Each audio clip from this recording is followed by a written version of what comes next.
The reports are in, the rumors are true. I am canceling all of my music subscription platforms. That's right, Apple Music, Spotify, the works. I'm quitting them, not for a short period of time, completely done, never going back. Now you're probably like, whoa. How are you gonna listen to music? You're a musician, you write, you listen to music, like, how are you gonna listen to music? Now, those of us of a certain age remember the good old days of owning your own music. That's right. Now, no, I'm not going to walk around with a cassette Walkman or a CD Walkman. Going back to the glory days of one of these bad boys. That's right, the iPod Classic. Not a fad, as it may have once been perceived, but these are genuinely coming back. And now, am I going back to this because it's a new hip trend? No.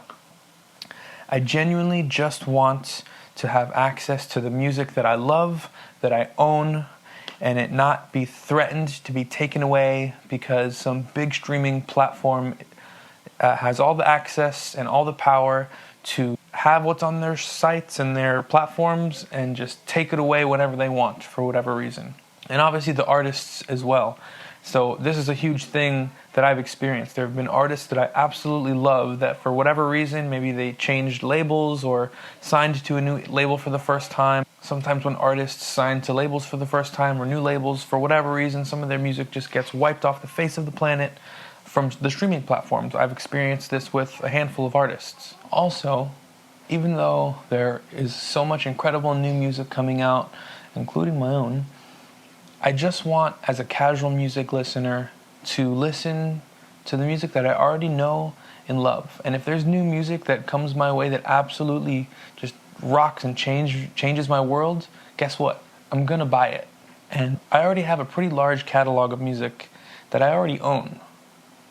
And honestly, most days I just want to hear that music. One thing I've experienced with solely using streaming platforms is having access to every single piece of music that has ever existed, that currently exists, to me has honestly, it's so overwhelming. Anytime I open, Spotify or Apple Music, I'm like, all right, what am I going to listen to today? Obviously I have, the saved albums and songs that I like, but after, you compile that catalog, if you will, over, a number of years, when you look through it, it's so messy. There's so many things, and it's just like, I don't know what to listen to. Now, I don't want to listen to anything, and it's been frustrating for me. So, like I said, to be able to just open one of these up, see what I own, what I actually own, and listen to that is what I want to get back to. I feel like I haven't been able to enjoy music the way I used to enjoy listening to music.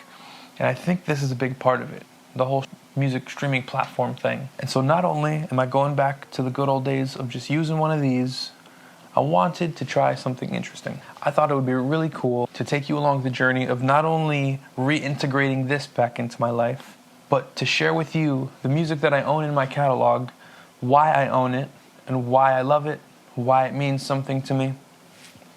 I thought it would be really cool to do. So I'm starting a new series where I'm just going to go in alphabetical order that it shows up in my library here. I'm going to go through an album, and I think it's going to be a really cool experiment. As someone who loves music, who loves listening to it, studying it, creating it as a musician and songwriter myself. So I think this is going to be really cool. So if you're not already, follow, subscribe, like, and we're going to do a deep dive into the records I own and why they're special. If you've been maybe experiencing the same things, let me know down below. I'd love to hear what you've got to say, what you're thinking, whether you think I'm crazy for doing this. I want to hear it. Let me know. Again, we're going alphabetically, so the first album here is from a hip-hop artist named Eclesso with his debut record, Dark Days of Martin and Coretta. Incredible record, so stay tuned for that video and that deep dive into the record, why I own it, why I love it, and why I think you should love it and own it too.